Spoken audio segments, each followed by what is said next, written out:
Welcome back to another episode of the podcast. Straight into it today.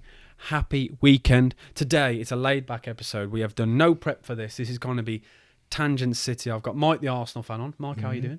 All right, Sam. Listen, I love the. How are you? I don't know why I asked you this. We've literally just said, literally just recorded the previous episode.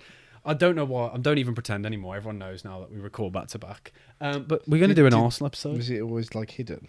Yeah, I never used to say it, and I used to cut out when we said it to try and keep a bit of an illusion. Okay. But then everyone used to make the comments that I used to keep them locked away. Yes. So then I thought I probably should start joking about it. But yeah, we're going to do a bit of an Arsenal chat. Shout out all the Arsenal fans. We have got a really big Arsenal following, because everyone calls me a closet Arsenal fan again. But it's because, guys, I tell you this all the time, I have to fight the clubs that get all the slander.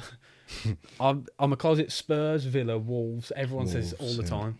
Everton, Palace. I get it all. It's because I'm there to support these clubs. Yeah. But we're going to talk about Arsenal today. Kind of go and just do a big chat in general about Arsenal as a whole. And I think we're gonna throw it back. Oh, yes, baby. please. 2 minutes in and we're throwing it back. Back to Emery time, because I think the Emery discussion is always being thrown about. If Emery had this spending, would Arsenal have won the league by now?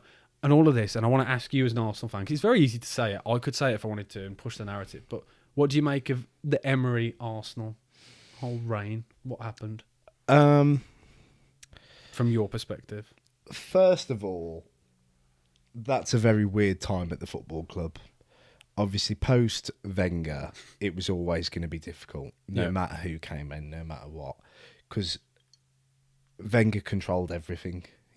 Transfers, funds, squads, like everything you can imagine. He had his fingers in those pies. Naughty it was ultimate control, and obviously to go from that, and then the club tried to go in a different direction with a director of football. So this is where the idea of the head coach came in, and so obviously to go from Wenger to a director of football To a head coach kind of thing. and a head coach, it's a big change, and like kind of United found out, when you go from a manager that's had so much control and such a long period of time, like the squad's at the end of that, the squad's in a strange place. Your squad was in a really bizarre place as well. Like when I look back at some of those 11s, like even when Arteta took over and things, like the 11s was so weird. But yeah, it was a time of change at the football club, and the appointment was fine. Like, it looked good on paper. But yeah, behind the scenes, there was a lot of change going on. A lot. And I think that was more so the downfall rather than Emery himself. But Emery himself, it started well. I guess the points were okay. We were fifth. We were kind of where we expected to be. We were performing okay in the Europa League. Got to the final. Oh yeah, I forgot about that against Chelsea. Is that the Chelsea final? Yeah. But the whole time it just doesn't feel right. I can't really describe why. From an outside, it never felt like an Arsenal manager. No. Which sounds ridiculous. But like the appointment at the time, fine. He had a history of winning. He was a bit of obviously everyone knows now, but a different style of play, especially to Wenger, which was just kind of... Oh my word, flip me, yeah. Yeah, well, Completely exactly. We all different. know, don't we? Yeah. Total football kind of just go and express yourselves. There wasn't really much tactics going on. Yeah. So it was a big change. Again, another form of change at the football club, completely trying to change the way we played. But like the results were okay, but there just always kind of something missing. And I think ultimately it comes down to like the fans connecting with the team and the manager. There was never really that connect. Like it was okay, he was doing a fine job, but then push come to shove, and there was moments that made you worry or made you frustrated or made you angry as an Arsenal fan at that time, because with his reputation, our defence still wasn't very good, and obviously that's what kind of you expected from his team, just to come in and shore up the defence. And obviously attacking wise we were okay, but the defence wasn't as good as we expected it to be. And then the football was again okay, but certain games you kind of felt he set up, and it wasn't going to take the game to them. It was kind of waiting for the game to come to you, and that's. You can't do that as a Big Six club anyway. We talk about this all the time. It's quite. But that will get the Arsenal fans up against you, because we always want to be on the front foot. Doesn't really matter who it's against. Like, that is kind of what the fan base expects. It's kind of that sexy football sort of thing. I think that's for most Big Six teams. That's what we speak about, because Yeah. I don't mean to compare it to other clubs, but we say it all the time. There's a reason Yeah. why certain managers doesn't make sense. As soon as you see it, you're like, this doesn't make sense because they're not forward thinking enough. But it really felt like that under Emery. I remember thinking it was a very. At the time, I didn't know much about him. Obviously, I'd seen him in Europe doing well. Yeah, Seemed well, to it always was be it winning. was the Sevilla, wasn't it? That was where he built his name. Obviously, he went to PSG, won a league, but that was it. But that was PSG at a time when there wasn't really any competition, and it wasn't pretty with PSG. Yeah, like it was fine. I looked at the points tally earlier, which obviously I think we finished fifth in his first full season on 70 odd points, which it's a good total, especially to finish fifth. And then you think of the final of the Europa League, got to the final against a good Chelsea team, but we got battered on the day. And I think that was the start of the downfall. That was the end of the season. We go into it. We've got a good team. We've got Lacazette and Aubameyang in tandem looking good. There's other players contributing.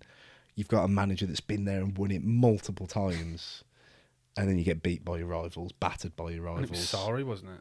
Was that Yeah. Sarri? Yeah, and it wasn't a It great was a Chelsea terrible side. Yeah, I was going to say. performance. It was that game. I remember watching that one at the pub, and it was such a, especially from a neutral's point of view, it felt a little bit like the most recent Champions League final, where it felt like it was over really fast. It was a non-contest. Yeah, it was a real tough watch, where it was like, Yeah. this isn't even a game. This was and towards the end, Chelsea were just like strolling with it, Yeah, weren't they? they were flicking it around us and all sorts. And that was the beginning of the end, that game. Because there was so much hope going into that, and we'd had a solid first season, not amazing, but that's kind of what you expected from an Emery. Like, he's all right. He's done okay. He's done a good job. Defence wasn't where he expected, but we've got to the final. If you win that, you build on it. You go again. You got a trophy, and it just fell flat from there. It went very flat, very fast. It never seemed to do it. And I remember, because I did a little bit of research, having a look like last week and listened to a few things. And from what I remember, I never felt like year on year there was growth. Whereas obviously we'll come on to it with Arteta. Yeah. You could see where it always felt. Yeah. Well, that's the thing. If you win that game, I think the growth would have been there, because you're riding that wave of optimism. But all of a sudden there was a down because of the way of the result, the way the match went. And then, we didn't start the season well. And then it was getting from bad to worse. Got toxic very fast, didn't it? It did. And it was at a weird point in the football club where there's kind of, he's been there a year, but like there's still you're unsettled. The fans are unsettled because they don't really know where the team's at. The team hadn't really settled down itself. Like, you had some key players, people were still leaving, people were still coming. There's still a lot of change going on behind the scene with the transfers. I don't think Emery had full control over the transfers. That was probably coming from higher up. Those people then left the club not long after. There was a lot of movement and change still around that time. And it kind of, and it's always a really easy thing to do. And the only way I don't mean to keep comparing it to other clubs, but I always think the Emery discussion now, when people look back on, you look back with an agenda and a point of view, and you don't actually look at for context. It's like with everyone saying, "Oh, if Man United had kept Moyes, it would have been so much better." And it's always like, at the time, it wouldn't even make sense. And you're looking back. Looking back at, I'm not comparing Emery now. Exactly. I don't think the fit was right at that time, and I don't know if it ever would be, kind of because of the way Emery likes to set up. It just didn't really work, and that's okay. Like, it doesn't have to, everyone doesn't work out. Like, that's fine. And he did a good enough job. He was fine. He's clearly kept his reputation and gone on to do other things. It just didn't work out. And then obviously, the big change happened. Yeah. Do you feel like it was done too late, too early? Like, did you feel like it was the right time when he went? You probably could have rode it out a bit more, because it was in December, and I think we were 8th or something. And then looking at what happened for the next 2 seasons, you probably could have rode out with Emery to the end of the season. And the problem was, you look at last season, you see 5th and Europa League final, your expectations are looking upwards. Definitely. And when they're not trajecting in that direction, you kind of had a decision to make. And if we'd have finished 7th and built for the future that season, in hindsight, it wouldn't have been a terrible thing. But in that moment, that's kind of the decision that got made. Yeah. And then obviously the man, Super Mick, Well, comes in. Also, let's touch on a before that, because there was a long period without, a few months without a manager. Was that Lundberg? Freddie Lundberg came in Freddie as Lundberg, assistant. I was going to say, yeah, I remember And that. very quickly, fans behind the team, almost instantaneously. And I don't know what it is with Arsenal fans. Is it seeing that former player and club kind of legend? I think it's that.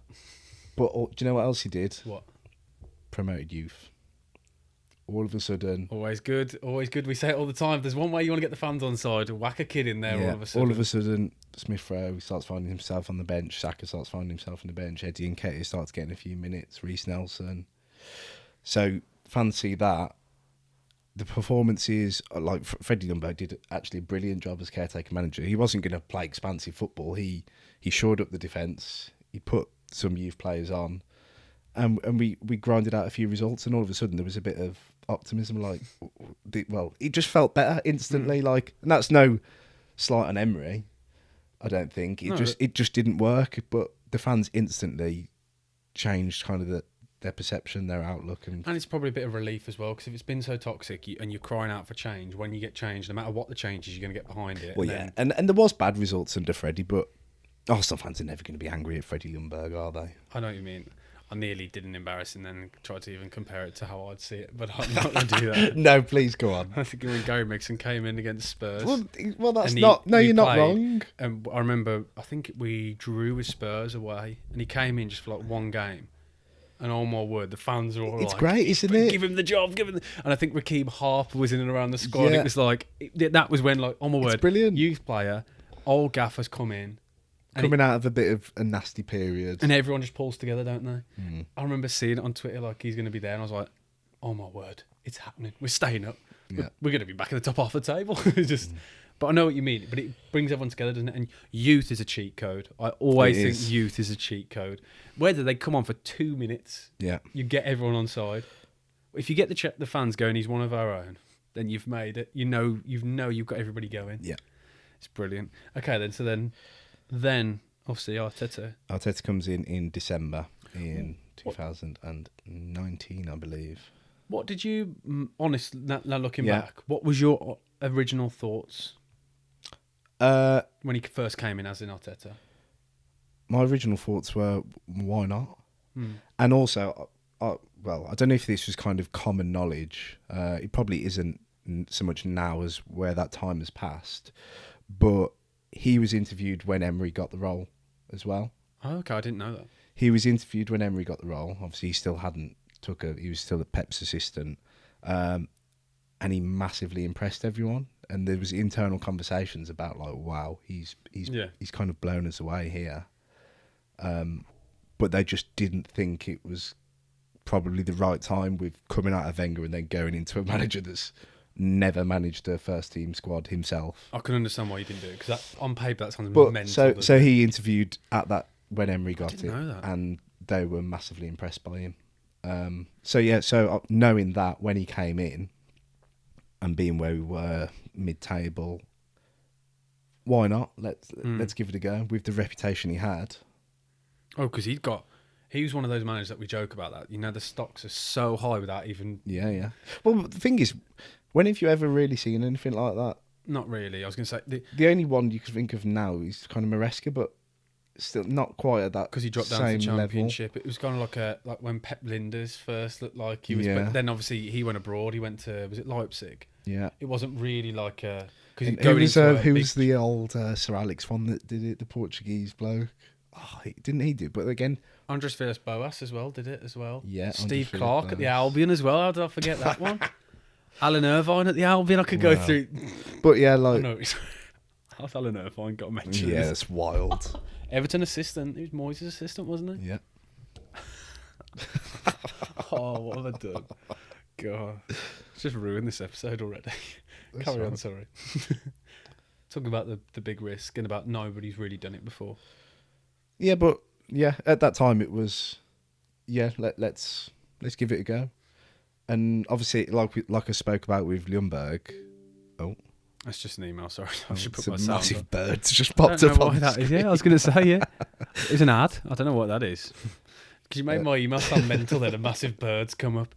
Local to my area. No, Oh, no, it's not. It's not. It's not.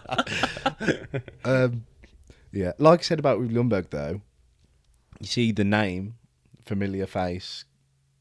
You see Mikel Arteta, former club captain under Wenger. Side, yeah. You're instantly going to go, yeah. And then from the off, he said the right things, and that's probably the Pep's training it in. But I think he very quickly understood one, what was needed, and two, how to portray himself and how to speak to the fans and the media and how to kind of manage it all. He was brilliant at it from the off. Manage expectations, didn't he? Quite Yeah. well. And obviously he's gone in. He's probably got the job because of, well, people say laugh now, but the process and the 5-step plan. Yeah. That's probably why he's got the job, because he's been so convincing when he's done that. So he's understood very quickly what was required, and the first thing was unite the fans and the team. It's a really obvious. It seems really obvious, doesn't it? But nobody seems to do it. But there hadn't been the connect between Arsenal fans and the team probably since that last FA Cup win, which would have been 2016, 2017. Yeah. Because towards the end of Wenger, even That's went, the didn't last it? 2 years of Wenger, it wasn't a good place. No. Maybe even 3 years. So that the last FA Cup win before the Arteta one, that was the last time that kind of there was a bit of unity. It was a toxic place, that whole middle ground. Do you know what? You really I'm just thinking about it all now, because it's mad how obviously how you look at it from a neutral's perspective. Yeah. I looked at it, so I didn't know that about Arteta though. That's really blown my mind. I didn't know that he applied Yeah. for the first time. And as you said, yeah, it's a weird one looking back. I know what you mean, but then obviously, did he openly talk about because obviously I remember the obviously process got thrown about, but you just talked about the 5-step process. Yeah. Was that mentioned to the fans from the get-go? I think so, yeah. Because I'm trying to think because it must have been mentioned at some point. Because how do I know about or is the process just a word he used to throw about? I'm trying to think, The process got mentioned a lot, obviously. because that became a meme, didn't it? Within itself. Yeah. Maybe it was the Amazon documentary where it's got the 5-step process got spoke about a bit more. Because that's a great documentary. Some great moments from it. Because obviously there's some great because I can imagine, and obviously everyone joked about the light bulb and all of the playing the sounds and playing the music and the training and things like that. And Yeah. but he's quite clearly quite a forward-thinking manager. And did you see that Roman Kemp thing? Have you seen Roman Kemp talk about him when he bumped into him I think it might have been at a gym, and because Roman Kemp's got a season ticket. Have you heard about this? About No, I don't know this if I have. season, when they read out a player's name. Yes. And they go, yeah. Have you not heard this story? Roman Kemp talk about this. So, first game it happened, he bumped into Arteta. Oh, no, he's playing paddle. How was it? They're playing paddle. And he asked him, what did you think of... Did you go to the game this week? And he was like, yeah. He was like, I thought it was brilliant. What did you think of the announcements? Yeah, the player announcements. He was like, what do you mean? He said, the way they say first name and then you all shout. Yeah. And Roman was like, oh, yeah, it's brilliant. Set the atmosphere. He was like, my idea. And apparently that was him trying to create more of an atmosphere. And I always think with all of this that as much as he's mental and he does sound like a crazy bloke. No, and he's quite clearly yeah, and you've raised a very good point there. We mentioned about uniting the team and getting the fans behind the team, which was one thing, and that kind of came through just a bit of optimism. Yeah. Playing Saka, Smith Rowe, players like that, and just play, kind of, you could see they were playing for the manager, whereas before you've looked at those senior players under Emery, your Lacazettes, your Aubameyangs, your Pepes, your Xhakas, remember all the Xhaka uproar. I was going to say, yeah. Flip me. That there wasn't unity, and all of a sudden the team kind of, we had ropey moments obviously, and they were figuring out how to.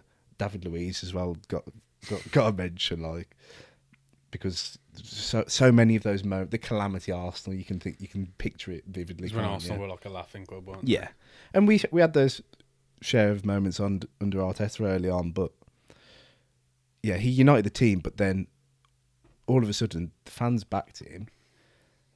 But like you said, you spoke about the atmosphere, how he developed that, and it has all come from him. The atmosphere at the Emirates has we've never seen it like as loud as we have under Arteta when we've been like behind the team. And there's all sorts of little things that, yeah. Not that little thing. Like that little thing, people laugh and joke, but North London forever. And that is, people say, oh, it's so forced, they're just trying to copy it. That happened organically. An Arsenal fan has written a song in 2023, and he's because it's not actually called North London Forever. No. Is it? I only found that out this week. I come up on my Twitter and it said the name of the song. I was like, that's not right.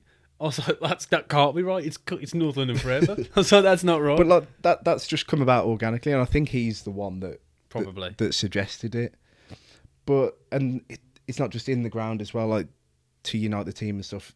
The training ground stuff. He's plastered pictures of like successful teams and the trophies and the players all over the walls and stuff at the training ground. You see murals around the ground. Yeah, like all these little things that clearly his mental brain like just goes to places. But yeah, it all contributes to the unity in the team, and then kind of the fans backing that. And it's what Pep always talks about in his books, and about like the small percentages. And he always says like, if he can create an atmosphere before and after games, is like, if I can gain a 1% advantage across everything I do, that's like we're giving ourselves, in his mind, a 5% advantage, which I imagine is what he's probably learned from Pep, because obviously Pep is like a serial overthinker, we know that.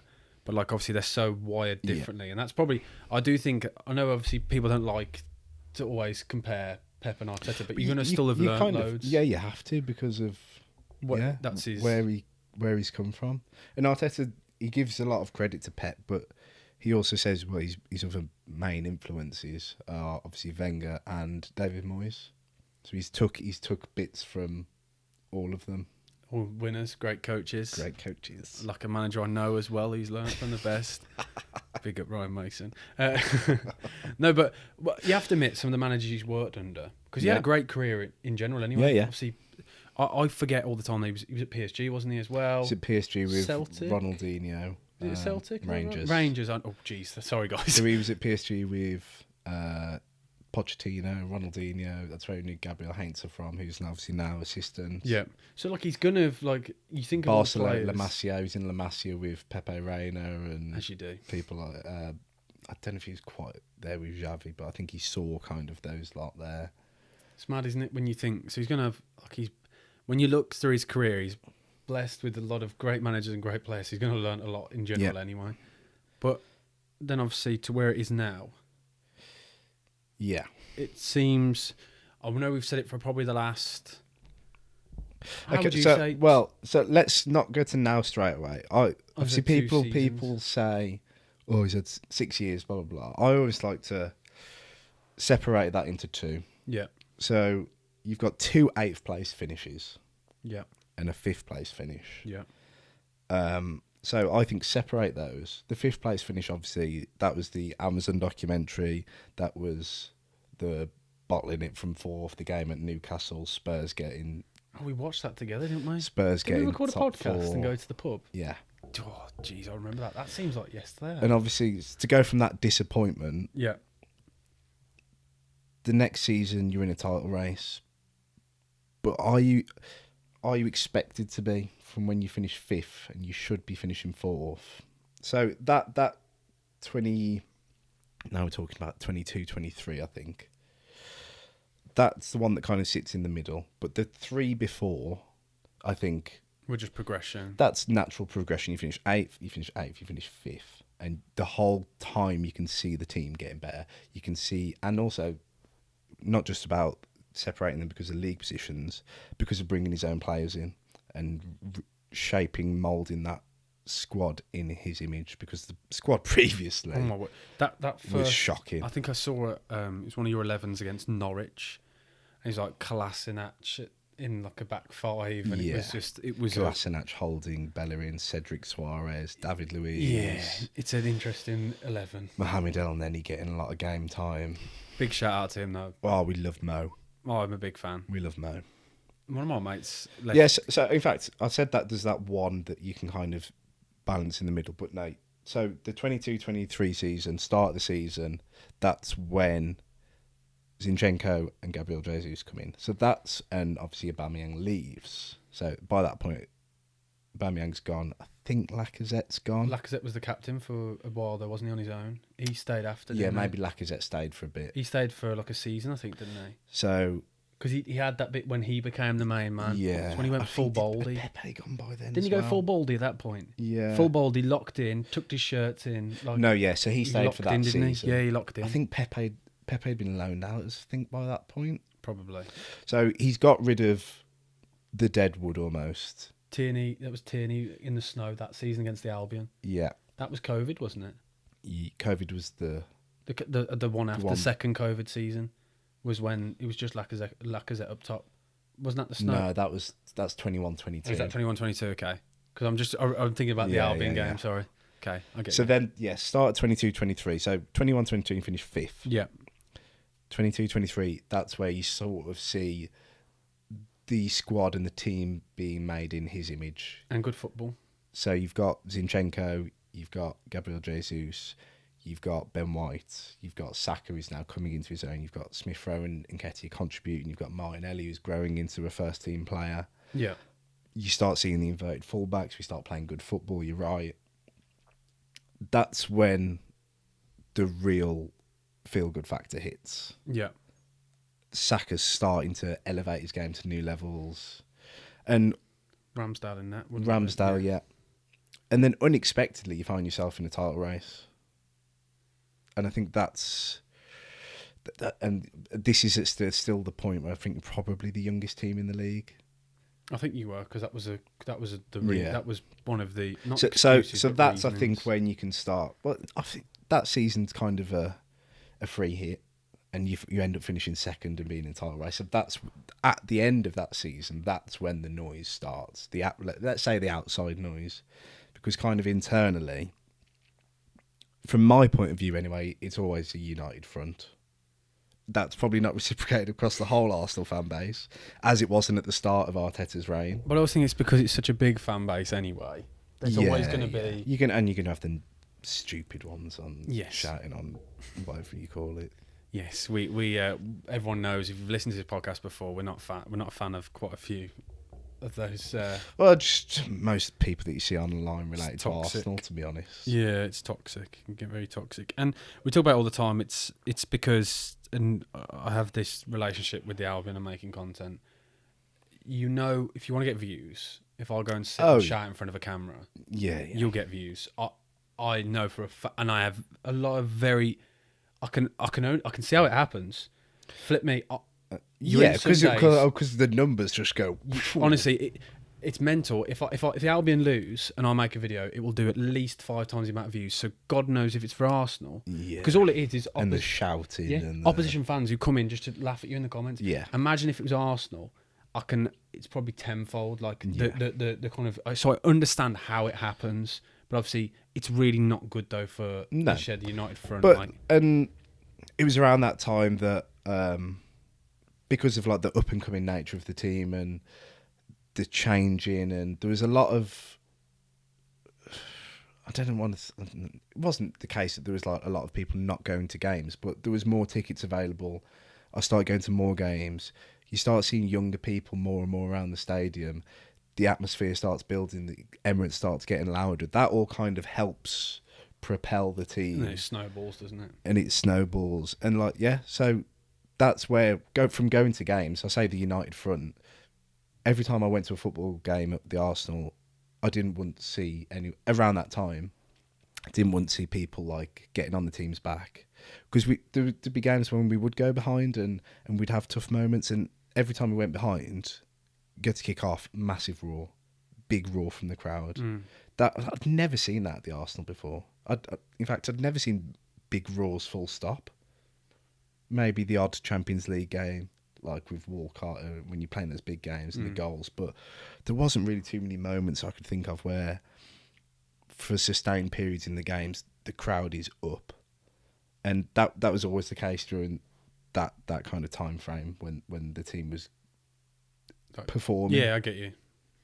Because it was because, as you said, it was the quality of the football as well, and then it's coming from a club legend, and then youth players in the mix, and it all, as you said, Saka and Emil Smith Rowe chants, all of it, and then great chant, yeah, many drunken nights chanting that. I still do. And then obviously that was the first season that we'd really had Saliba come into the fold, because there was question marks over him playing every year. I remember, because he was the only, because I was at that point, I think we were watching. I remember when we were working together, we used to talk a lot about Liga One anyway, didn't we? That was the years where like PSG dropped it, Lille stepped up, didn't they?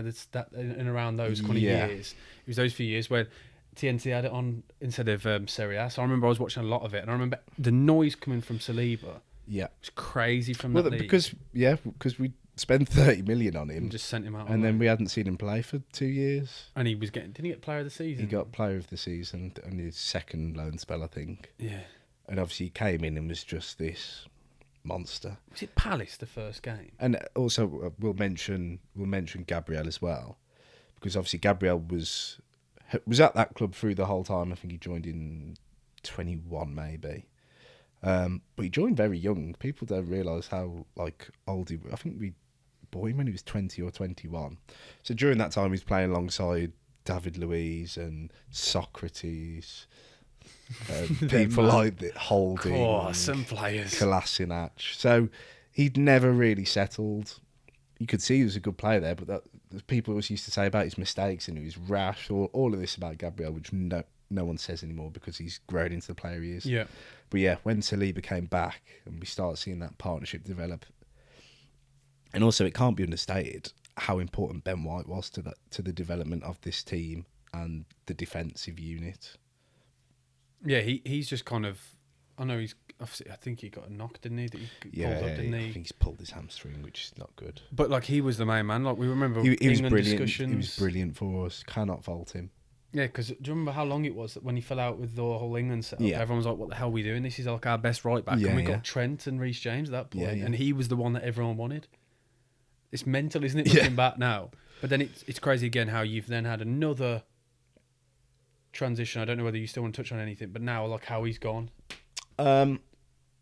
Yes, I don't know. Obviously, that season ended in disappointment, but obviously you've gone from 5th to 2nd, ended in disappointment, but the optimism and the buzz around the club is so big that we're looking forward and then to go again kind of thing. Yeah, we're looking forward to go again. We're excited about where we're going, and I think now then is where the real external pressure comes from with the title stuff. Well, then when we start discussing it, yeah, people will look at Arsenal completely different, because you went from being a banter club then, didn't you, to what's happened here? All of a sudden we're discussing them with your likes of City and your Liverpools in the recent years, you are in that discussion. Yeah. And if not, a lot of people were putting you down as the favourites after that season, because it felt like the City side at that point, we were some of them were becoming a little bit aging. Yeah. It was the question marks. And because of the youth of our squad and all of that. It was everyone. I remember it felt like a bit of a passing of the baton kind of thing, didn't it? Yeah. It felt like you were about to overtake them, and that with the way that you couldn't help but think it because of the way you were playing at the time. Because the football you played that season, you came second, was from my opinion as a neutral, was probably the best football you've played. Yeah, that was vibes. Yeah, the football was amazing. It was so good. That season was great. That from every. Oh God, yeah, it just brings back such good memories. Honestly, I remember that. It's so good. Oh, I remember being at the North London derby and the 3-1 Saka and Smith Rowe score. Just great times. Yeah, and then obviously the following season. So then we fall short. and then it's not quite going to ultra defensive Arsenal, physical Arsenal. I think that happens the season after. But there was a slight change. It's the Declan Rice, Kai Havertz, Timber signings in the summer. Timber.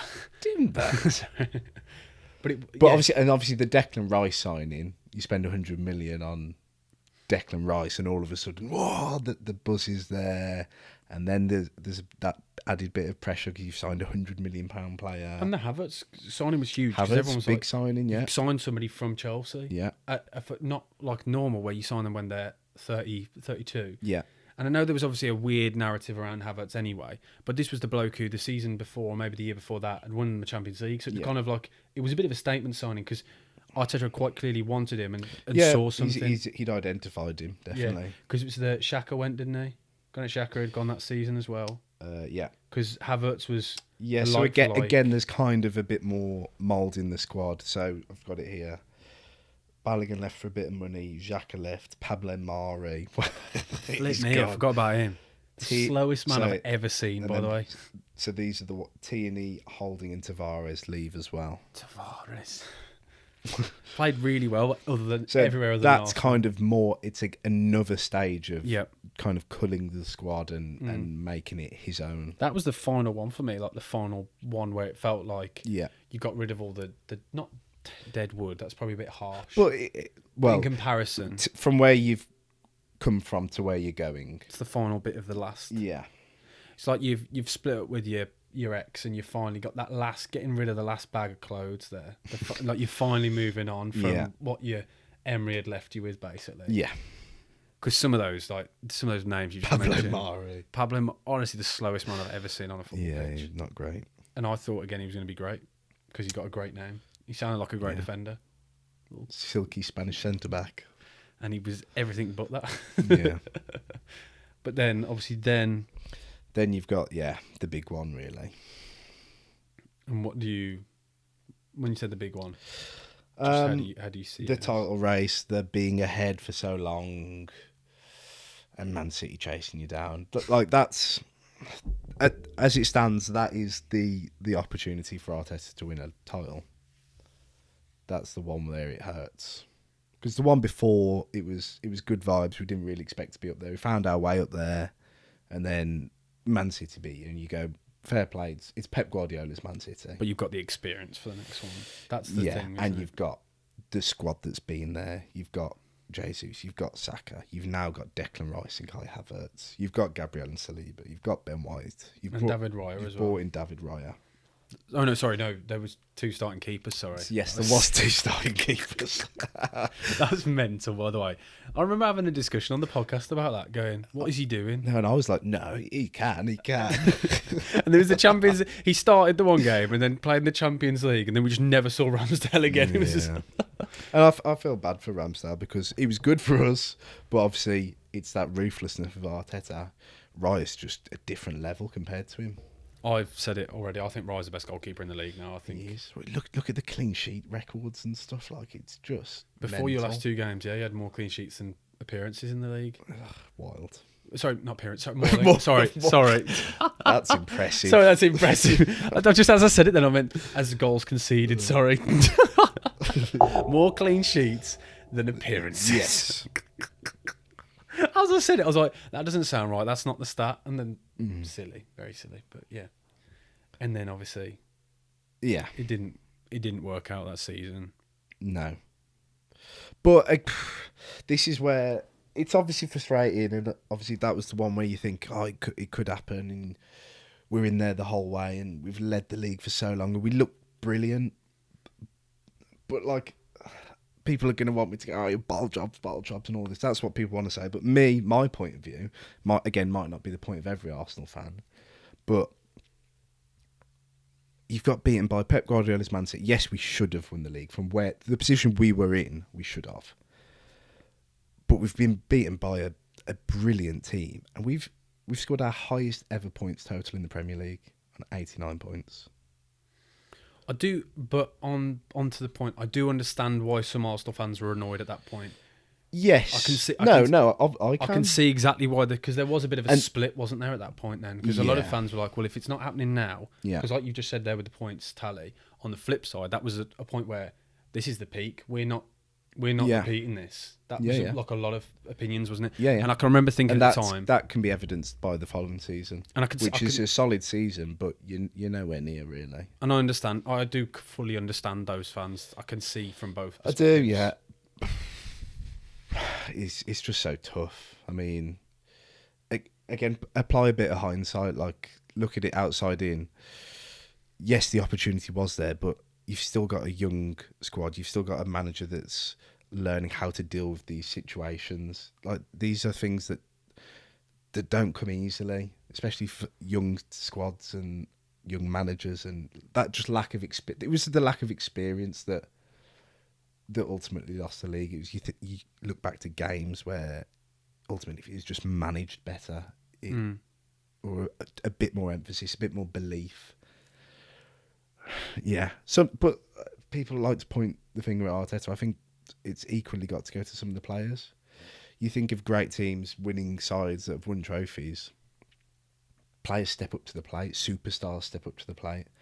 And I don't, at that moment, I don't really think we had a superstar. Saka was on his way. He had a few injuries, didn't he? Yeah. Declan Rice, it was his first season, so he hasn't quite settled in. I think now as well, it's probably clear that Gabriel Martinelli is a very good player, but he's not a superstar. So, and then you got chased down by Haaland and De Bruyne and Foden and Gundogan. When they're all on fire. And I just I think that's one thing that I don't even know. Maybe now are we still lacking that superstar? Your Rooney, your Ronaldo, your Hazard, your Drogba. Are we still lacking that player? And it's really at the moment it's got to be Saka. And you can see in games he's trying, like the Wolves game we spoke about. That came from him, didn't it? It came from him, and he's the one that we go to and look to for the inspiration. But there's got to be more than one if you're gonna, like we want to, challenge on all fronts. And that was a big thing as well. Last season was the first real season you went at the Champions League as well. Yeah. Because before that was another question mark, wasn't it? Yeah. Arteta's European pedigree and... yeah, I guess it is a question mark, but... And then last season was the first season where you performed to the level of expectation, I thought, especially from the outside. Don't know whether you agree or disagree. I think Arteta's Champions League form is not how good it is not spoke about enough. I've done a video on it. I know I've got I've got a screenshot of the from stats. his first season in the Champions League to go quarter-final, semi-final, and people might laugh again. I might get a lot of ridicule for this podcast for what I believe, but we should have beat PSG in that semi-final. If that was played another 10 times, I think we win 8 of them. Donnarumma was just on another level, and we ran into a brilliant PSG team in the form of their lives. Look at them this season; that they're not on the same level. They were just in that moment. They were just brilliant, as the final proved. Look at the Inter Milan side; they're a damn good team, and they're top of the league currently. Inter are, and they just absolutely annihilated them. Yeah, it's mad, isn't it? But he's only lost one home game in the Champions League. I have got a video, and that was the PSG game. I've just looked at the videos in my draft. I think there's a couple of draws, the rest are wins. It's ridiculous record. Yeah, the Champions League form with Arteta is out of this world. But last season was the first season where I actually thought you could do it. Last season was the first season. Again, not to make excuses, last season there was a lot of injuries. The semi-final, it was Trossard, Mikel Merino, half-fit Saka. What did we have? We had Sterling at one point. Was that last season? Yeah, Sterling was getting a lot of minutes in the Champions League. It's mental. I keep forgetting that Sterling was at you boys last year. Like the squad was so depleted last year towards the end of the season. Yeah, but then obviously coming into this season, this was the season where obviously I know you get it a lot personally, but I felt like everyone kind of was the way people are delivering this season as if it is. How many times can you keep being the nearly men? Yeah. That is definitely the narrative that has been pushed, I'd say, especially this year. Because especially from the outside, like for the last 3 years, I think I've predicted that you'd win the league because I believed it. Whereas This year's the first year I didn't, because I thought maybe it's me. You even joked going, it might be you. Yeah. It could have been me. But I feel like this year, again, we've seen a change and transition again. Yeah. So, well, we haven't really spoke about the summer, the start of the previous Sorry, season. go back to that then. Go back to that. So, again, this is where it really starts to change. So, Smith Rowe leaves, Nketiah leaves, Ramsdale leaves, El Neni, Vieira, Sambi Lokonga, Tavares, Reece Nelson, Cedric Suarez. Out the door, gone, permanent. In Calafiori, Marino, Sterling, Raya permanent, and then the introduction of Nwaneri and Miles Lewis-Skelly. And then Good old Skelly. again the following year, just to reiterate, this is coming up until this season, the kind of level of departures. Tavares permanently, Marquinhos, Kiwior, who was Tony's a really good stand-in. Again, Tony's the best we centre-back. didn't have Gabriel in the Champions League. That performance against Real Madrid, wasn't it? Yeah. It was one of the best performances I've ever seen from a defender. Jorginho left, who again had big minutes in the previous season. Partey, Tini, Jorginho, Zinchenko, Nelson, Tomiyasu all leave, and then it's the big this summer spending. So Zubimendi, Eza, Gyökeres, Madueke, Mosquera, Norgard, Kepa, Hincapié. It's a lot of. That's a big movement again, isn't it? Yeah. It's mad when you look at it like that. The amount of squad changes Rotation. that there has been over the last 5 years. I bet you the overhauls. That's like an overhaul every year, isn't it? Really? Yeah, there's not of the team, but the But squad. the squad I'm on about, yeah. Because there's a lot of players in there that aren't really team. Yeah. Like Mosquera, you didn't expect to obviously play as much. Hincapié, sorry. Yeah. Nearly called him another name then. And then Norgard, whichever. Christian Norgard. Norgard. But they're all squad players, aren't they? But Yeah. it felt like you needed that though, which is what we alluded to last season. Yeah, we definitely did. Yeah, we look at big games in the Champions League and the Premier League last year, and we've got like we've praised Marino for how good he's been up front, but he's not a striker, is he? Yeah. We had Marino up front, Trossard, Jorginho, and Trossard's been brilliant. But Trossard's been incredible. he has. But it was Trossard, and then it was Sterling. Yeah. So like we had no choice. Jorginho, Kiwior, and then like Lewis-Skelly was brilliant last year, but we didn't have any other choice. He just had to get thrown in there. Because he's not a left back, is he? Wasn't he originally like a centre mid and a left In back? youth football, yeah, but Okay. I think he will now find his way. A bit like Nico Riley, isn't it? Who was also Yeah. a centre midfielder. Yeah. And Rico Lewis. That all get, these youngsters that seem to in these systems just get out the fullback. Like that's your position. Yeah. But then obviously this season, Yeah. obviously I'm not going to make you claim anything or because it's different. The rest is everything so far has been factual. With I'm not going to go, oh, you're winning it then. Like I'm not going to try and get a clip out of you or anything like that because that's not the point of these episodes. But obviously the feeling again this year is good. Yeah. Obviously very recent. Very recent. It's not been good, but again, it's coincided. I know everyone has injuries, but it's coincided with injuries to key positions. Last year it was Saka and Ødegaard. Right now it's Gabriel, Kai Havertz. We had Saliba out. We've had Ødegaard out for most of the season.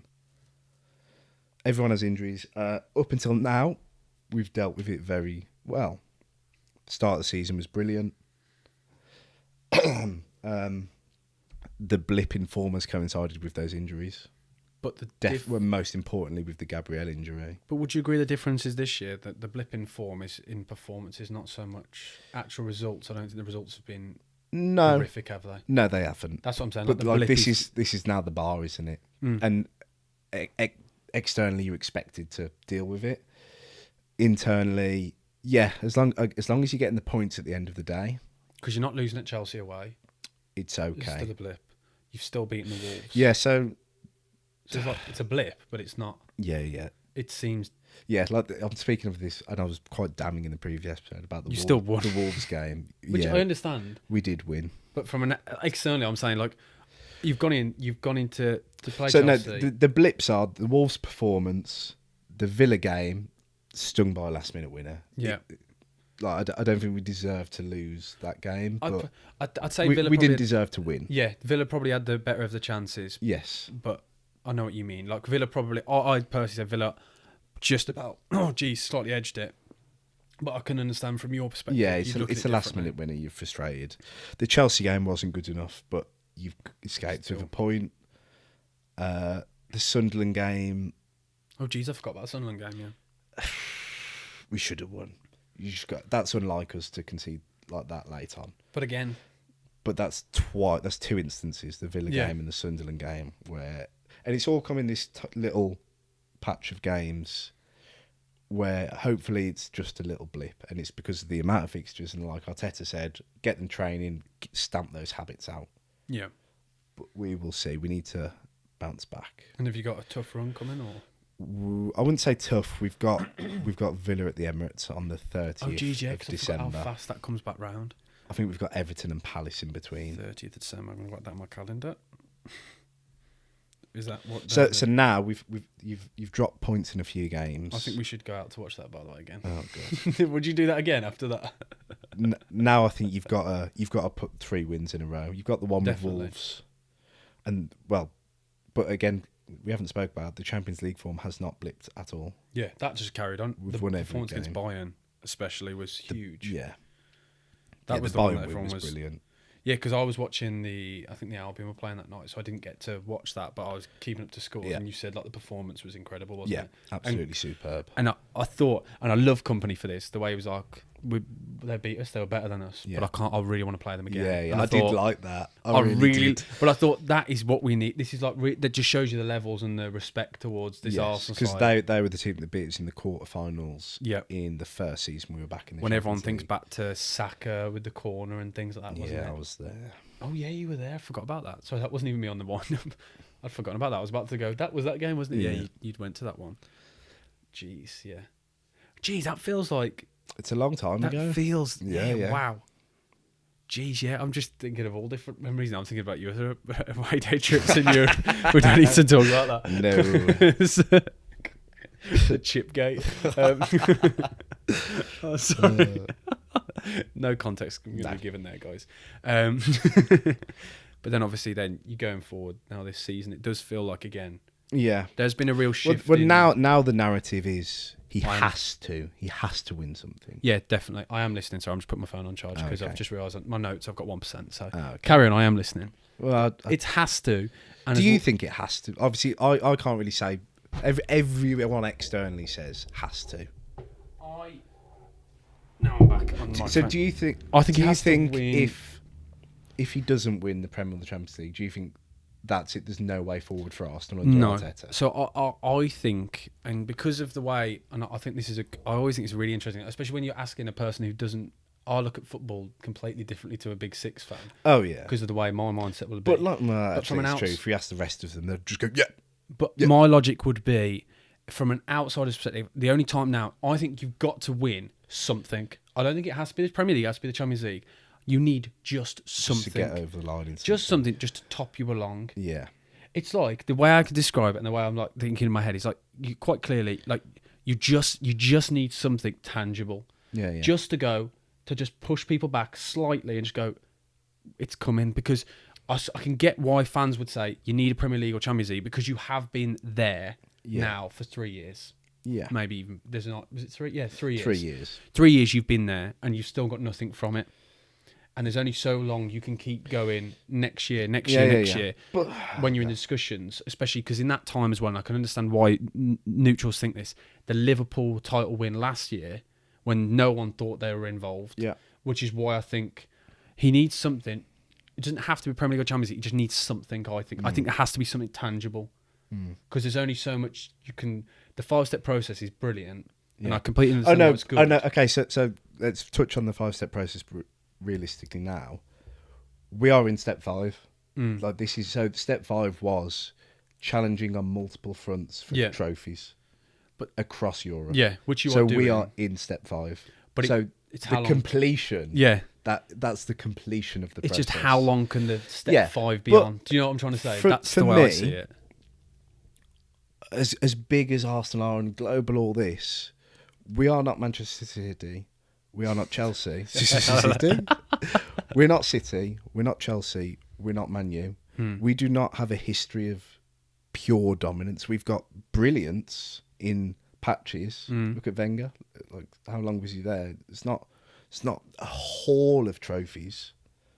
So it's only 3 years. So, and with the level we're performing at consistently, look at the points per game, look at the goals, look at the goals conceded. But that's why I want something. Agreed. That's Well, why we all want something. I desperately no, want but from it. an outsider's, that's why I'm like, But like, you can only go so far because it'll be the question then: has he reached his ceiling? Do you need somebody in to come but as in? long as you're performing, you stay at those levels. I think eventually, numbers game, you will get there. I get that, but I don't know whether it will be because you're thinking quite rationally.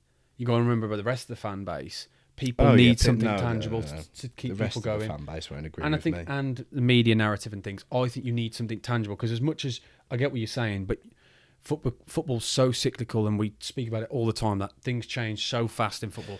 5 years ago, we were talking about Wolves being in Europe. I know it's slightly different. Yeah. There are so many transitions. I'm just kind of counteracting your points here. No, I know what you're saying, but I'm saying You're saying it's so cyclical, but we're staying at a high level. But I'm saying, and we joke about whether it's sustainable and things. That's why I think you need something to just go, look, we are there. Yeah, we're there. It's just, I think. But okay, so obviously we got to a Champions League semi-final. Would get into a Champions League final. Do that. Champions League final. This can sound stupid. I think. Or FA Cup and a Champions League final. I think, yeah, that's what I was about to say. FA Cup and League Cup, and as long as you carry on doing exactly what you did last year, because that's the thing. That was a question mark with him. That you've gone so far, but you can't.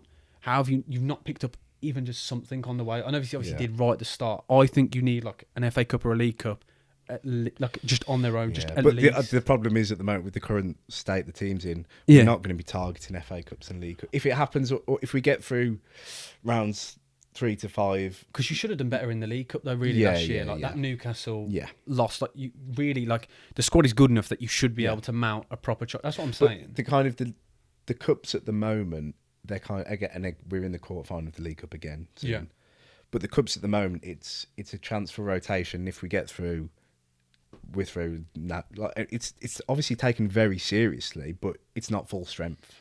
But that's where I think it'd be a really good thing for Arteta to do, because it would also, I honestly think it would calm the noise down massively. Yeah, well, do you know what? A League Cup would actually be brilliant because it's in the season, and then you've got that. Then you carry on. And then you're in the Champions League, you're in the Premier League, and you go, right then.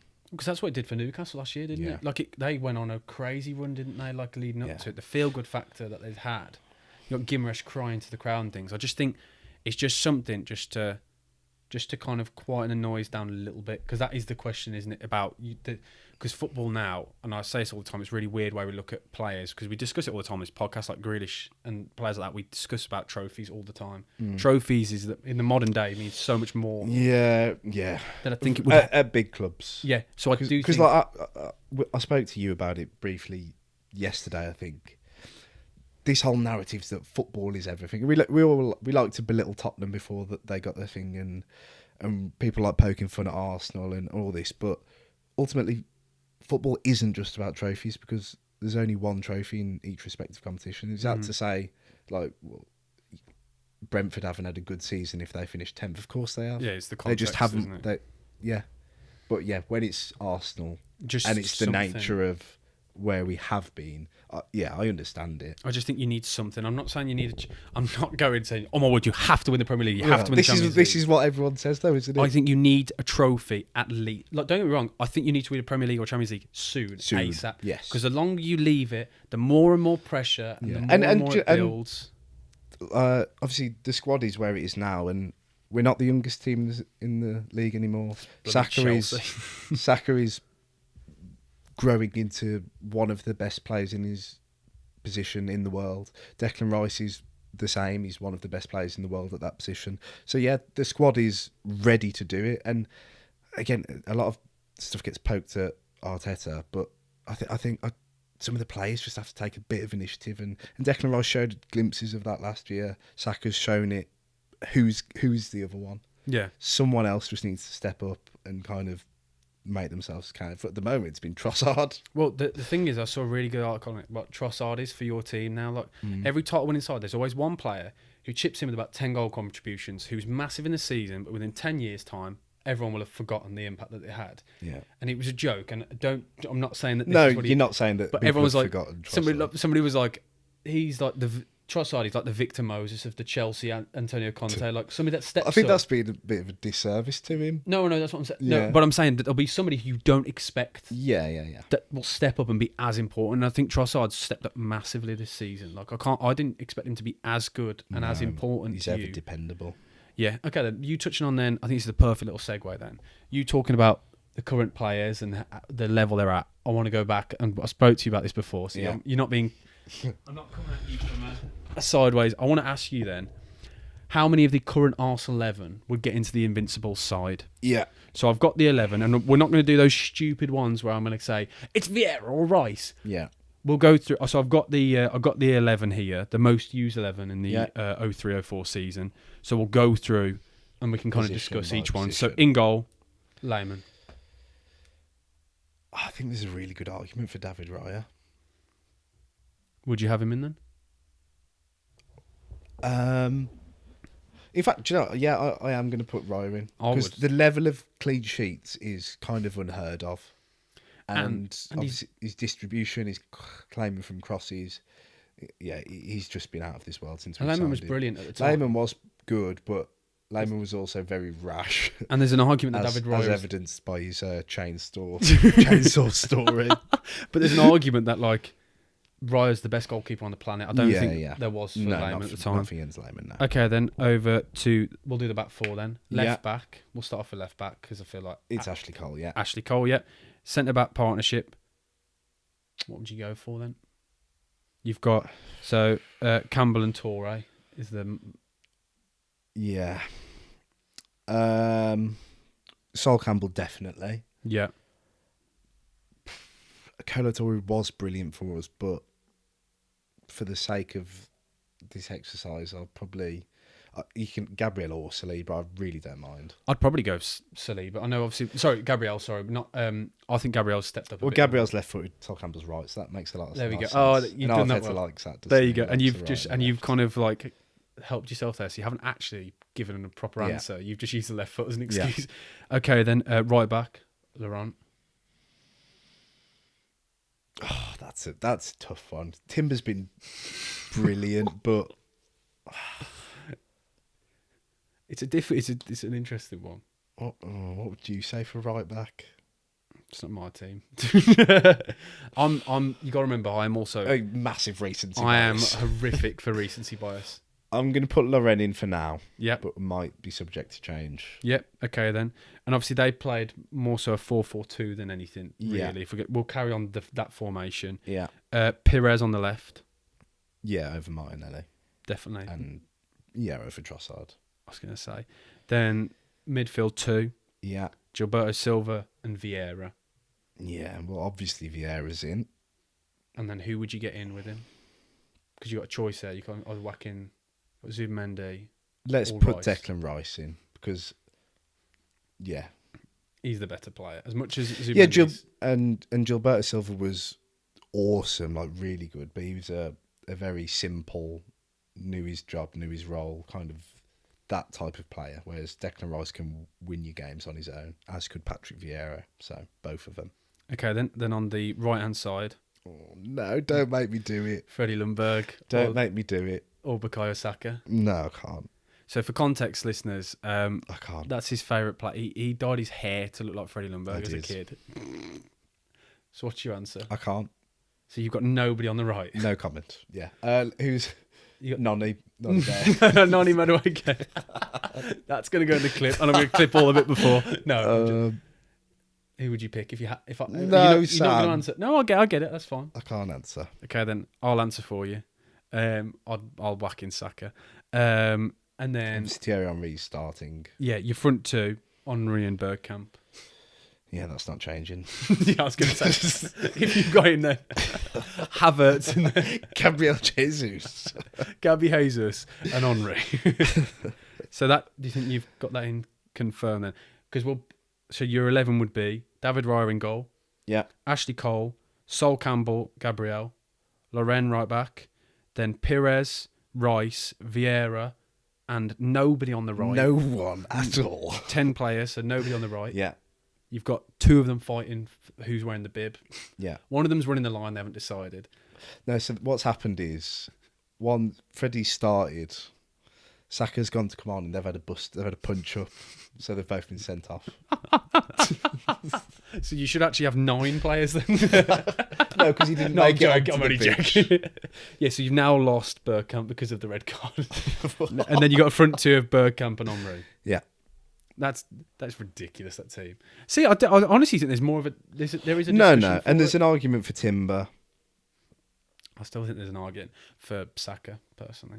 I know it's because No. of your love. I think it's because No, Saka's... He's world class, really, isn't he? I thought you were going to go, Saka's in then.